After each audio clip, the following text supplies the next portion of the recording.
wa man tabi'ahum bi ihsan ila yaumiddin. Amma ba'd. Kaum muslimin jamaah salat maghrib rahimani wa rahimakumullah. Alhamdulillah, kita lanjutkan pelajaran fikih dengan membaca kitab Umdatul Fiqhi yang ditulis oleh Al-Imam Ibn Qudamah Al-Maqdisi rahimahullah. Kita masih di pembahasan zakat. Kita sudah sebutkan di pertemuan yang lalu hukum zakat, dan kita juga sudah sebutkan syaratnya harus memiliki nisab serta harus tinggal selama setahun, tentunya selain pertanian. Pada malam hari ini kita akan masuk insya Allah di pembahasan yang dizakati secara rinci. Setelah kita sebutkan sebelumnya yang wajib dizakati tambahan dari yang sebelumnya, bahwa beliau sebutkan yang wajib dizakati itu ada 4: hewan ternak, pertanian, kemudian al-asman, emas, perak, dan rupiah, kemudian urut tijarah, zakat perdagangan. Ini yang kita belum sebutkan kemarin terkait dengan urut at-tijarah. Untuk zakat perdagangan ada 2 hal yang harus kita tahu, yaitu berapa nisabnya, ya, dan apa yang dizakati dari perdagangan itu. Demikian pula al-asman, uang rupiah, emas dan perak. Emas perak sudah, bahwa nisabnya adalah 85 gram. Kalau perak 595 gram. Tinggal rupiah. Uang rupiah, dia zakatnya berapa? Kemudian kita masuk di perdagangan. Karena perdagangan juga rupiah, nanti yang masuk hitungannya. Para ulama rahimahumullah, mereka telah sepakat bahwa mata uang selain emas, perak itu wajib dizakati.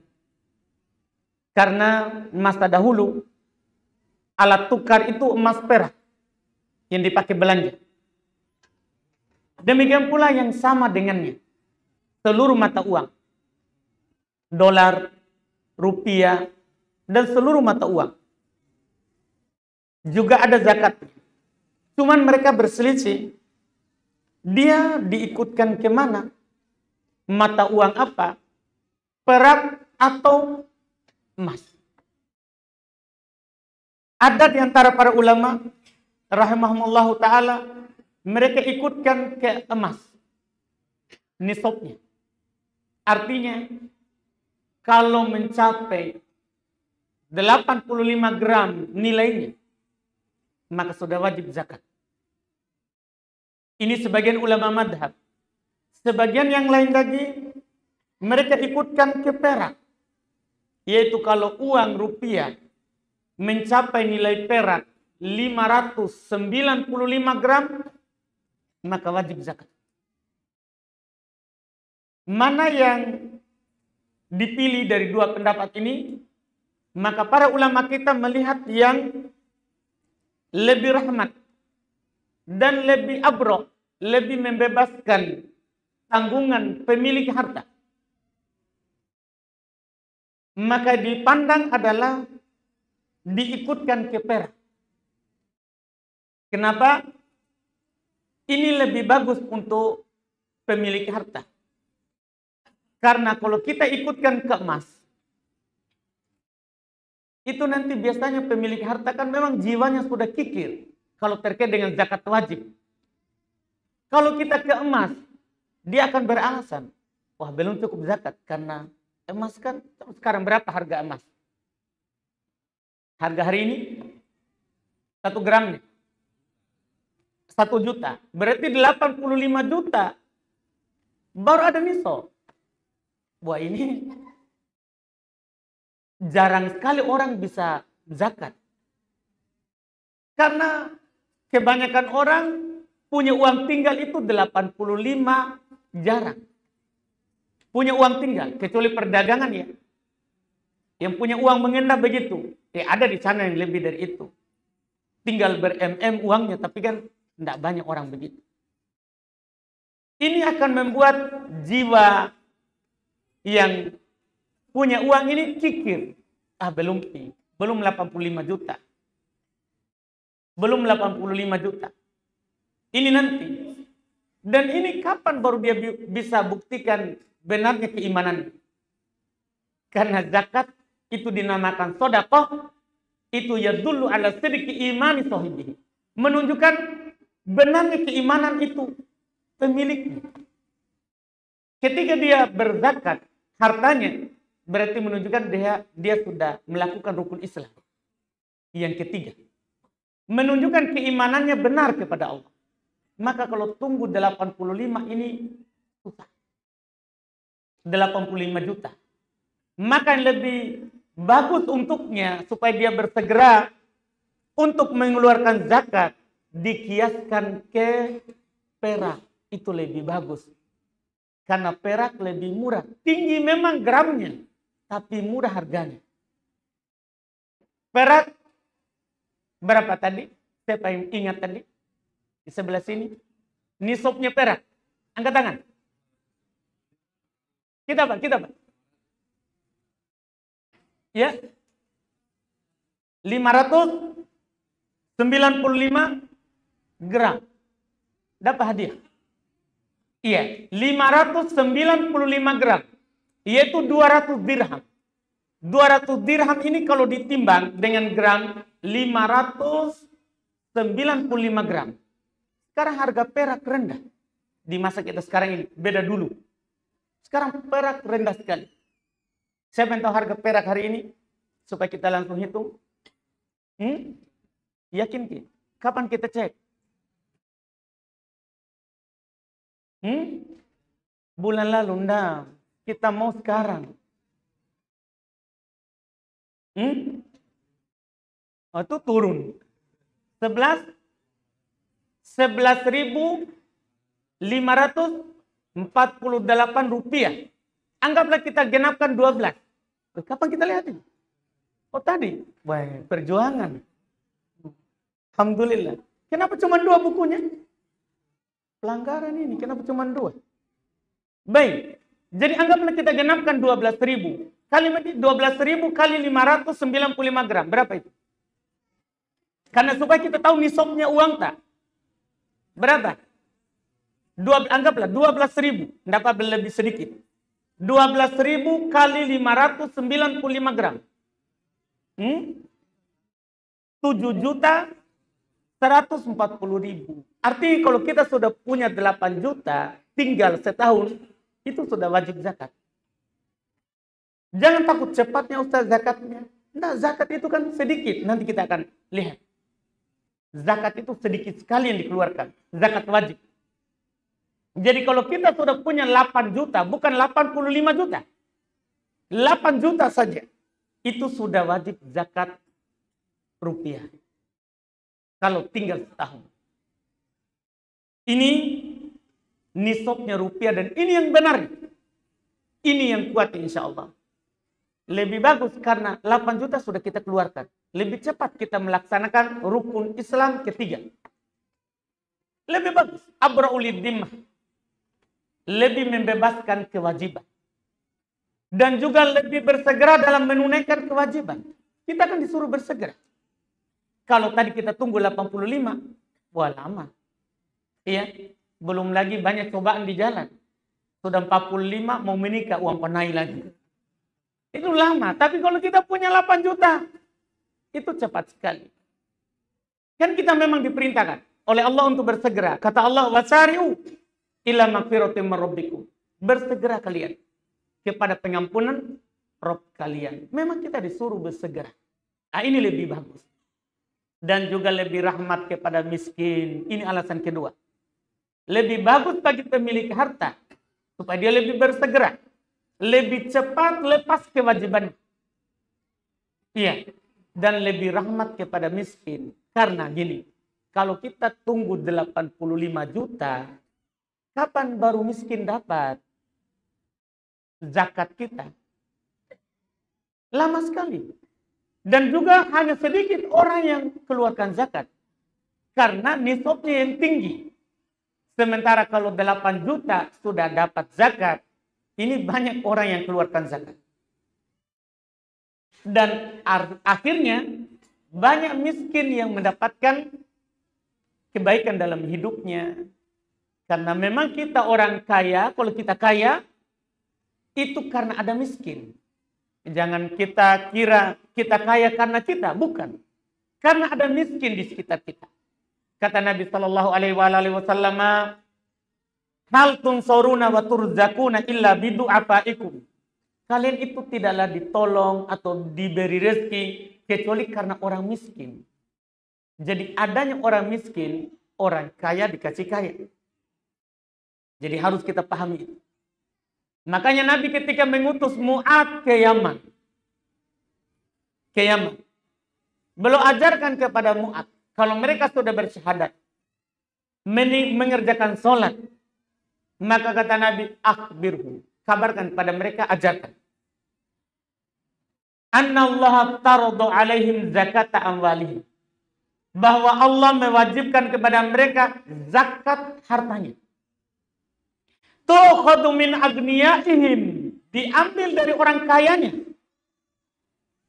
Wa turaddu ila fuqaraihim, dan dikembalikan ke miskin tempat itu. Jadi ambil dari orang kaya, kembalikan kepada orang miskin. Akhirnya terjadilah tadi itu ta'atuf, saling menutupi, saling merahmati. Karena kalau miskin tidak ada zakat, itu nanti tambah miskin. Tapi dengan adanya zakat, tertutup kebutuhan mereka. Ini terkait dengan zakat rupiah. Demikian pula wa urudut tijarah. Perdagangan. Zakat perdagangan, para ulama rahimahumullah ta'ala diwajibkan kepadanya. Dan zakatnya adalah terhitung di rupiah. Terhitung di mata uang. Karena tujuan dari perdagangan adalah mata uang. Maka kita ikutkan tadi yang kita kuatkan di rupiah.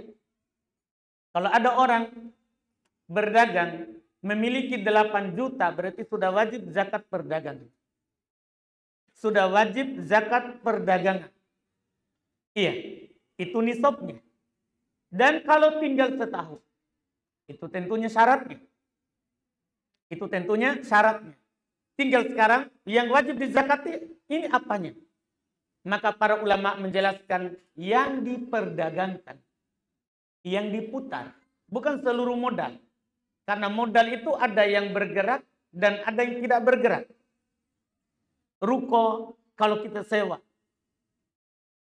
raknya untuk belanja, raknya misalnya, lemarinya, mejanya, kursinya misalnya, itu tidak bergerak.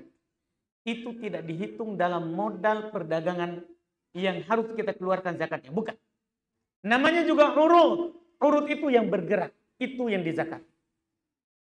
Itu yang kita hitung. Misalnya kita punya modal 100 juta. 50 untuk tempatnya. Ya, 50 untuk barang yang diperdagangkan. Maka yang terhitung 50, bukan 100. 50 juta. Ini nanti 50 juta ini, misalnya kita mulai putar dari Ramadan sampai ke Ramadan tertinggal dan bahkan bertambah, maka 50 itu dan tambahannya di situ wajib dizakat. Misalnya di Ramadan 50 keluar modal belanja sampai Ramadan alhamdulillah jadi 150, maka dihitung 150 juta keluar zakat. keluar zakatnya. Tidak masuk rukonya. Demikian pula misalnya dalam perdagangan itu butuh mobil, butuh motor, semua tidak masuk dalam hitungan. Yang diperdagangkan saja. Nisabnya sudah tadi 8 juta, paling rendah tadi 7 juta sekian. Tergantung naik turunnya harga perak. Harga perak. Ini yang beliau katakan dan beliau tegaskan. Wala zakata fi syai'in min dzalika hatta yablugha nisaba. Tidak ada kewajiban zakat dalam semua itu tadi sampai mencapai nisab.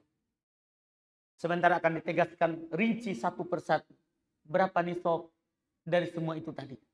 Dan akan diulang berapa zakatnya sekaligus. Jadi tidak ada zakat kalau tidak mencapai nisab. Wa tajibu fi ma zada 'ala nisab bihisabi. Dan wajib kalau sudah lebih dari nisab sesuai dengan hitungannya. Misal tadi, anggaplah nisabnya 8 juta, 9 juta, 10 juta, itu dihitung semua ke atas. Dihitung semua ke atas dan bagi zakatnya. Ila sa'imah, tapi kecuali hewan ternak. Fala syai'a fi awqatiha. Tidak ada sesuatu pada yang tambahan itu kecuali mencapai lagi nisabnya. Misalnya gini, nanti kita akan sebentar akan sebutkan contoh. Kalau kita punya unta, 5 unta, itu 1 ekor kambing. Kalau tambah lagi 5, maka menjadi 2 ekor kambing. Artinya 10 ekor. Jadi 2 ekor kambing. Artinya kalau 9, tetap 1.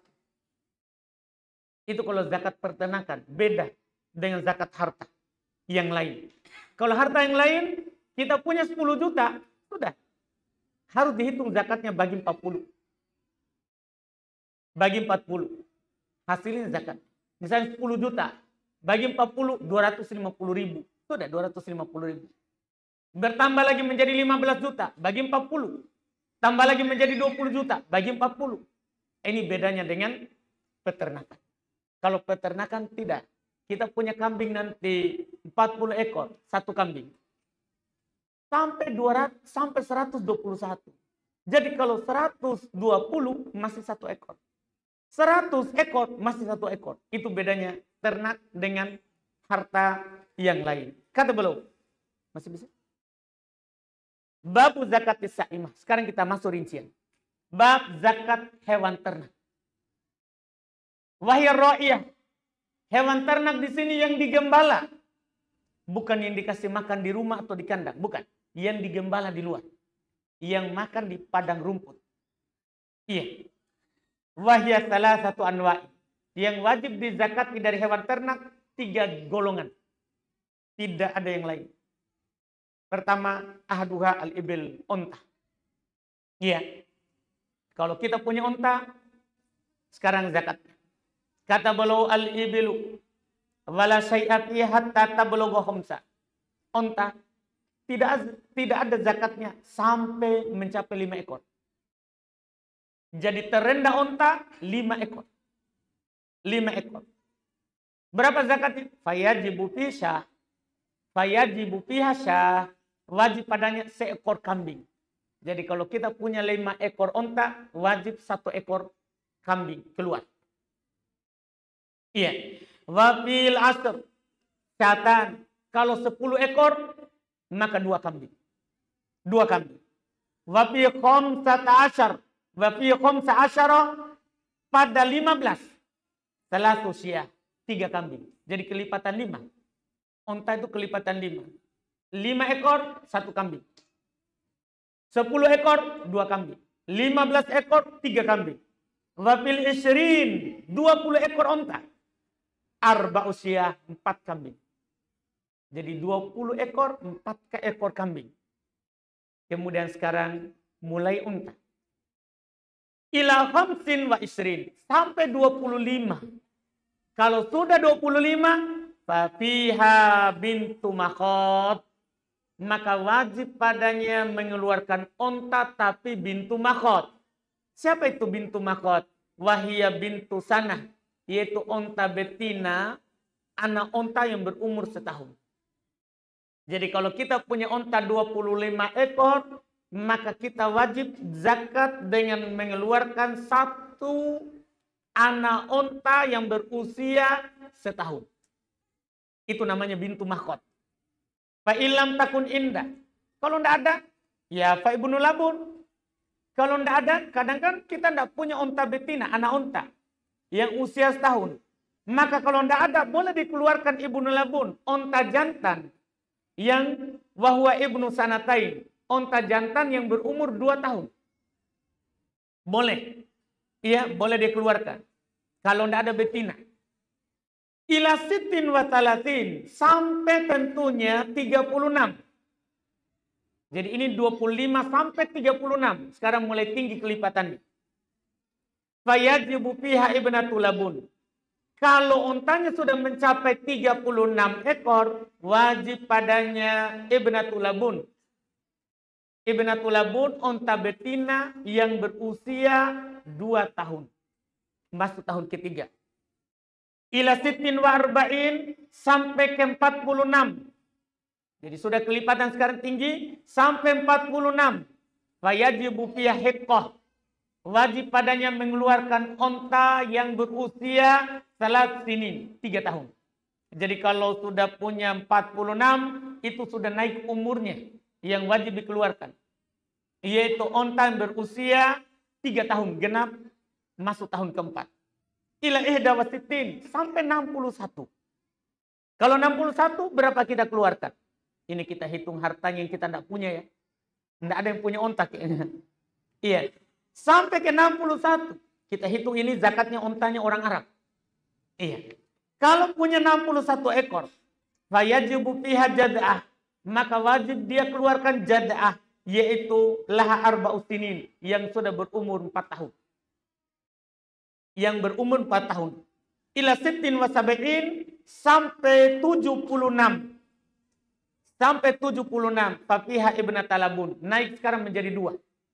Kalau sudah punya 76 ekor onta, maka dia wajib keluarkan 2 ekor onta betina yang berusia 2 tahun. 2 ekor 2 tahun.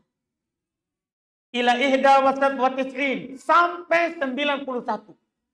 Sampai 91. Kapan sudah 91? Fafiha hiqqatan. Maka padanya 2 ekor onta tapi usia masing-masing 3 tahun. Tadi kan kalau 76 2 ekor tapi yang usianya berapa? 2 tahun. Kalau ini 3 tahun. Kalau sudah punya 90 ya 1 ila isrin wa mi'ah sampai 120. Kapan sudah 120? Maka faidah zadat wahidah fafiha salatu banatil labun. Kalau sudah ini tadi 2 ekor onta yang berumur 3 tahun itu sampai 120. Kalau tambah 1 ekor saja, tambah 1 ekor saja 121.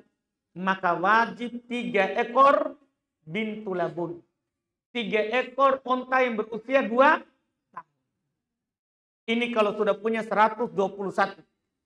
Fafiha salatu banatil labun. Setelah itu kelipatan. Kalau sudah punya lebih dari 100, ini tidak perlu hitung kecil. Wa fi kulli khamsina hiqqah. Setelah itu kelipatan 50 rata. Setiap kelipatan 50, maka 1 ekor onta yang berumur 3 tahun. Setelah itu, hitung rata. Berarti 150. Hitung langsung 3 ekor. Onta yang berusia berapa? 3 tahun. Masuk tahun keempat. Demikian seterusnya 400 ekor. Hitung. Kelipatan 50. Kelipatan 50. Wa fi kulli arba'ina bintu labun. Jadi pada setiap kelipatan 50 itu hiqqah. Dan setiap kelipatan 40 bolehlah bintu labun. Yang betina. Yang umur 2 tahun. Boleh. Kalau kelipatan 40 mau kita pakai, maka keluarkan setiap 40 betina yang 2 tahun. Tapi kalau kita pakai kelipatan 50, maka kita pakai hiqqah yang umur 3 tahun. Ila mi'atain ini berlaku sampai 200. Fayajtami'ul fardon, maka akan terkumpul nanti 2 kewajiban. Fa insya akhraja arba hiqat. Kalau sudah sampai 200, maka ini sudah paling tinggi.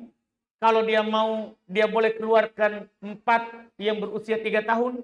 Wa insya khams banati labun. Kalau dia mau, dia keluarkan saja 5 yang berusia 2 tahun. Jadi kalau tinggi usianya, sedikit yang dikeluarkan. Rendah usianya, banyak yang dikeluarkan. Lihat, kalau 3 tahun, cukup 4 ekor yang dikeluarkan. Kalau yang usianya 2 tahun, maka dikeluarkan 5 ekor untuk zakat 200 onta. Waman wajaba alaihi sin falam yajidaha akhraja adna minha. Nah, sekarang Masya Allah, kata beliau, siapa yang wajib padanya umur tertentu, terus dia tidak dapat, maka akhraja adna minha, boleh dikeluarkan yang kurang umurnya. Misalnya, seharusnya wajib dia yang 2 tahun, tapi dia tidak punya kecuali usia setahun. Tidak apa-apa dikeluarkan itu. Tapi wama ahasyatan harus tambah 2 ekor kambing. Kalau kurang umurnya tambah 2 ekor kambing. Iya, au isruna dirhama, atau hargai dengan harga 2 ekor kambing. Boleh. Boleh dihargai. Jadi misalnya sekarang berapa 2 ekor kambing? Kalau dulu kan harga 2 ekor kambing adalah 20 dirham. Karena 1 ekor kambing dulu 10 dirham. Dulu. Kita sekarang ini tergantung harganya. Jadi boleh dikeluarkan yang kurang. Kemudian wa insya'a akhraja a'la minha. Kalau dia mau boleh juga dia keluarkan lebih tinggi, tidak apa-apa. Wajib misalnya bintu makhot usia setahun. Tapi dia mau keluarkan bintu labun usia 2 tahun. Boleh. Ya boleh dia pilih juga wa akhraja syatain, dan boleh diambil dari pemungut zakat 2 ekor kambing. Atau seharga dengan 2 ekor kambing. Au isrina dirham. Boleh. Tapi kalau dia juga ikhlas, itu tidak ada masalah. Tidak ada masalah. Ini zakatnya onta. Alhamdulillah, hitung zakatnya onta kita ya menghayal saja. Karena kita belum punya onta. Iya. Nah, berikutnya zakatnya kambing sama sapi. Insya Allah di pertemuan akan datang.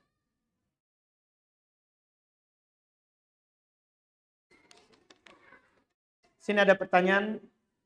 Jika orang tidak membayar zakat yang wajib baginya, apa ancaman Ustaz? Para ulama rahimahumullah ta'ala bersepakat, siapa yang tidak bayar zakat, maka dia berdosa.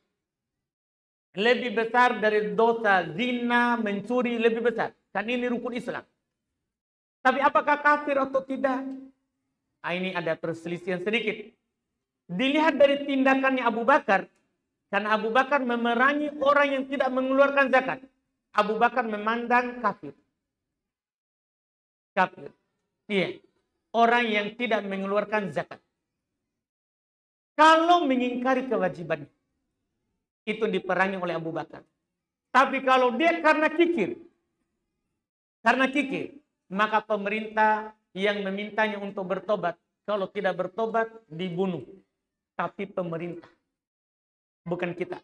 Kalau kita hanya menasehatinya. Keluarkan zakat. Itu adalah rukun Islam yang ketiga. Itu rukun Islam yang ketiga. Itu kalau kikir. Kalau dia memang mengingkari hukumnya kafir. Abu Bakar memeranginya. Ya, sampai mereka mengeluarkan zakat. Yang manakah saya dahulukan Ustaz? Membukakan pintu orang tua atau saya tetap lanjutkan sholat? Kalau sholat sunnah, batalkan sholat. Bukakan pintu orang tua. Berarti kita di rumah kan sholat sunnah. Tapi kalau sholat wajib, kita tidak boleh batalkan. Boleh kita lakukan dengan cepat. Dalam artian kita baca Al-Fatihah saja, ruku kita baca doa ruku sekali, sujud kita baca doa sujud sekali. Antara 2 sujud kita baca sekali, itu namanya kita percepat tapi sempurna ya. Tidak boleh cepat tapi tidak sempurna. Ya, tidak boleh cepat tapi tidak sempurna.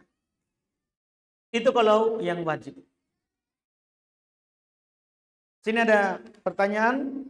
Setiap tahun oleh tetangga-tetangga saya membawa zakatnya ke saya untuk diterima. Sehingga biasa berjumlah kurang lebih 60 liter ini ya, beras.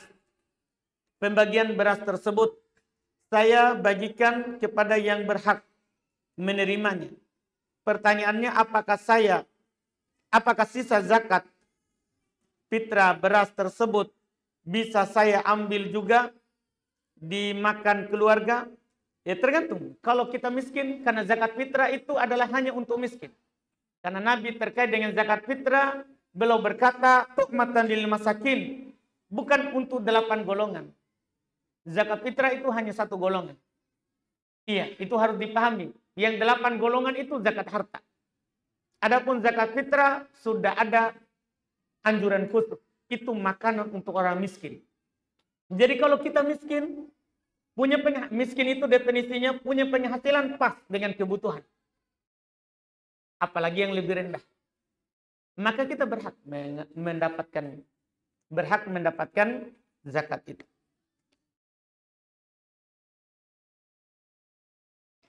Dia bilang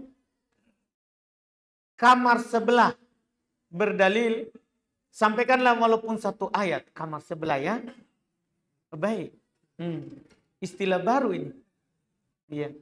Kamar sebelah berdalil, sampaikan walaupun 1 ayat.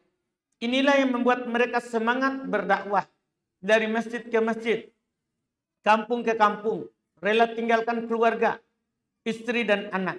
Pertanyaannya adalah, apakah cara mereka di atas sudah benar?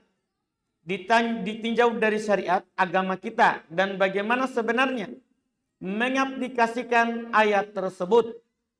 Sampaikanlah walaupun 1 ayat dalam berdakwah. Pertama, itu bukan ayat. Itu hadis. Itu adalah hadis yang mutawatir. Ada di Bukhari Muslim. Kata Nabi SAW, "Ballighu anni walau ayat." Sampaikan dariku walaupun seayat. Walaupun 1 ayat. Ini adalah anjuran bagi kita untuk berdakwah. Kita kalau berdalil dengan hadis ini, ya betul. Ini menganjurkan kita untuk berdakwah. Hanya saja perlu kita lihat dalil yang lain. Apakah ini mutlak? Kalau saya punya 1 ayat wajib saya berdakwah? Atau bagaimana? Maka diatur dakwah itu oleh Allah sendiri. Oleh Allah Subhanahu wa Ta'ala sendiri. Allah Subhanahu wa Ta'ala telah mengajarkan kepada nabinya, dan Nabi aplikasikan seperti itu. Iya, Nabi juga melakukannya seperti itu. Yaitu Allah Subhanahu wa Ta'ala katakan, mengisyaratkan kepada nabinya, ad'u ilallahi ala basirah. Iya. Kul hadi sabili. Katakan wahai Muhammad, inilah jalan. Maksudnya ini Quran, ini hadis. Katakan, perintahkan umat, suruh mereka, ini adalah jalan. Ad'u ilallahi ala basirah. Ini ketentuan. Saya mengajak orang kepada Allah, tapi di atas ilmu. Ana, kata Nabi, diperintahkan oleh Allah begitu. Ana wa manittaba'ani. Saya dan siapa saja mengikuti saya, maka saya akan berdakwah di atas basirah. Apa itu basirah? Ilmu. Itu ketentuannya berdakwah. Kalau kita sudah punya ilmunya, maka ballighu anni walau ayat. Sampaikan kepada dariku walaupun seayat. Kalau kita sudah punya ilmunya. Itu dikompromikan. Karena sebenarnya pada hakikatnya ada sambungan itu hadis. Yang jarang juga orang sampaikan. Kalau kita baca lanjutannya, maka kita tidak akan berdakwah. Kalau kita tidak punya ilmu. Karena Nabi SAW bersabda, ballighu anni walau ayat. Sampaikan dariku walaupun seayat. Waman kadzaba alayya muta'ammidan falyatabawwa maq'adahu minan nar. Itu titik. Sampai di situ hadisnya, lanjutkan. Sampaikan dariku walaupun seayat. Tapi siapa yang berdusta atas namaku secara sengaja, dia tahu itu hadis doi, tapi dia sengaja sampaikan supaya orang semangat. Iya. Siapa yang berdusta atas namaku, maka hendaklah disiapkan tempatnya di neraka. Dengan potongan ini, kita tidak akan sampaikan sesuatu kalau kita tidak jelas itu ilmunya kita tahu atau tidak. Karena ayat tadi bilang, di atas ilmu. Siapa yang berdusta atas nama Nabi? Dia bilang ini. Seperti ada mereka contoh, mereka ceramah. Allah berfirman dalam surat Al-Kahfi ayat 111. Dusta atas mana Al-Kahfi 111? Al-Kahfi itu sampai 110. Tapi dia bilang 111. Berdusta. Semangat menyampaikan di mimbar, sampaikan walaupun seayat. Nah ayatnya bukan ayat. Itu masalah. Diingatkan. Jadi harus di atas ilmu. Kalau kita bertanya benar nggak mereka atau tidak, kita nilai. Kalau di atas ilmu, maka benar. Tapi kalau tidak, tadi orangnya ya bukan anak pesantren. Tidak ada riwayat belajarnya. Dia baru orang yang keluar dari zina, baru keluar dari minum khamar, baru keluar dari perampok, pencuri. Diajak 3 hari keluar, langsung ceramah. Bayangkan. Gimana Bapak? Iya. Langsung bayang. Sehingga kadang naik cuma menangis. Woi tahu Masya Allah. Jadi menangis saja orang sudah Masya Allah bilang, woi berilmu sekali itu karena takut kepada Allah. Gimana caranya takut kepada Allah kalau orang tidak ada ilmu? Itu menangis karena tidak tahu ceramah. Iya. Tapi dia bilang begitu, Masya Allah ini si fulan tidak bisa ceramah karena takut kepada Allah. Dusta miseng lagi. Iya. Iya. Orang menangis itu karena Allah. Yang takut kepada Allah itu hanya yang berilmu. Yang berilmu saja. Bukan orang yang takut karena yang lain. Jadi kita sendiri yang menilai. Iya. Apakah itu yang di kamar sebelah tadi benar atau tidak? Nilai makin berdasarkan dalil. Bagaimana hukumnya kita mengundang keluarga dekat, kerabat, sahabat, dan lainnya untuk datang di acara akikah anak kita tanpa amplop undangan, melainkan mengundang secara lisan saja, tanpa amplop. Tetapi beberapa kerabat membawa amplop berisi uang. Apakah boleh amplop tersebut diterima? Dan apa hukumnya dengan sengaja mengundang menggunakan amplop dengan tujuan agar diberikan uang atau hadiah? Iya, kalau kita tidak meminta tapi orang datang dia kasih hadiah anak kita, tidak apa-apa. Tidak apa-apa. Masuk dalam hadis tahabu, saling beri hadiahlah, maka kalian akan saling mencintai.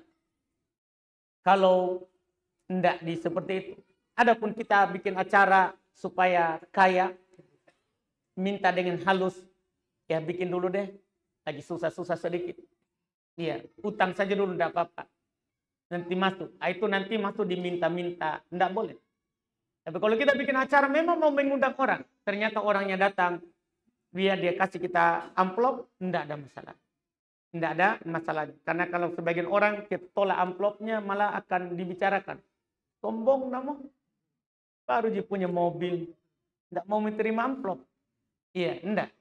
Tidak apa-apa. Orang kasih, alhamdulillah. Kita terima. Kita terima saja. Silakan Pak. Yang ini. Masya Allah. Kita mau jalan ringkas ya. Alhamdulillah. Banyak ini antri Pak. Masya Allah. Di sini ada pertanyaannya Bapak. Kedua orang tua dalam kurung mertua saya telah meninggal. Dan meninggalkan 2 buah rumah untuk 4 orang anaknya. 1 anak perempuan dan 3 anak laki-laki. Keempat anak tersebut kemudian bersepakat untuk tidak membagi rumah tersebut dan menjadikannya sebagai harta bersama. Dan rumah bersama sampai ke anak cucu dan cicit. Dengan kata lain tidak ada yang boleh memilikinya atau balik nama dari kedua rumah tersebut. Bagaimana pandangan dan hukum dalam Islam terhadap kesepakatan dari keempat anak tersebut? Ini sebenarnya bisa kita katakan, oh bagus ini karena mereka sepakat. Tapi ini berdampak bahaya di masa akan datang. Kita kalau bersaudara, ya bisa bersepakat. Tapi kalau sudah mulai anak, apalagi itu barangnya berharga, itu sudah mulai masalah. Iya, apalagi sampai ke cucu. Itu bermasalah nanti. Makanya kalau memang kita mau menjadikan itu hal yang bermanfaat untuk orang tua, sepakat saja untuk jual dan wakaf saja. Bangun masjid, gali sumur, itu lebih bagus. Supaya tidak ada lagi nanti cucu berkelahi, cicit berkelahi. Mumpung masih kita berempat. Jadi kalau memang tidak mau ini membagi harta warisan, jual saja dan wakafkan hasilnya. Itu lebih aman dan lebih bermanfaat untuk orang tua yang meninggal. Seorang anak waktu masa Nabi meninggal, ibunya tiba-tiba meninggal. Dia bilang kepada Rasulullah, "Ya Rasulullah, inna ummi iftalatat nafsuha, lau takallamat la tasaddaqat." Wahai Rasulullah, ibuku meninggal tiba-tiba. Mungkin kalau dia ngomong, dia akan bersedekah dari hartanya yang dia punya. Dia bilang, apa tasaddaqu anha, boleh nggak saya bersedekah ini hartanya atas namanya? Kata Nabi, tasaddaqu anha, bersedekah atas namanya. Jadi boleh, kalau kita tidak mau membagi, kita mau sedekahkan, wakafkan, boleh. Itu lebih bagus. Nabi tidak mengatakan simpan saja, tidak. Karena itu berbahaya, Pak. Berbahaya, apalagi kita lihat kenyataan di orang, iya, itu jadi rebutan. Iya, maka lebih aman sekali lagi wakaf atau hibahkan ke kegiatan sosial. Wallahualam. Bagaimana hukumnya ketika kita sholat di masjid kaum Syiah, tapi kita tidak tahu kalau masjid tersebut pengikut Syiah? Apakah kita harus meneruskan dan mengikuti gerakan sholatnya sampai akhir atau bagaimana, Ustadz? Iya. Kalau dia melakukan sholat seperti biasa, sah sholat, teruskan saja. Kecuali ada gerakan khusus yang tidak sesuai dengan ajaran Nabi SAW, mereka bangun di atas ajaran mereka sendiri. Misalnya, iya, kita dengar kalau dia bertasahud, dia tidak bersyahadat Muhammad Rasulullah. Dia tidak bersolawat, dia tidak salam kepada Nabi Muhammad. Karena orang Syiah dia ganti semua Muhammad dengan Ali. Jadi kalau dia bertasahud, ya, dia bisa at-tahiyatulillah, salawatu thayyibatu mubarakatulillah, kemudian assalamu alayka ayuhan nabi, dia ganti dengan Ali. Assalamu alayka ayuha Ali. Orang Syiah. Tapi itu kan yang kita tidak lihat. Kita tidak lihat. Kalau kita yang tidak lihat, kita tidak dengar, sah sholat di belakang. Sah sholat di belakangnya. Cuma nanti kalau kita sudah tahu, jangan sholat lagi di situ.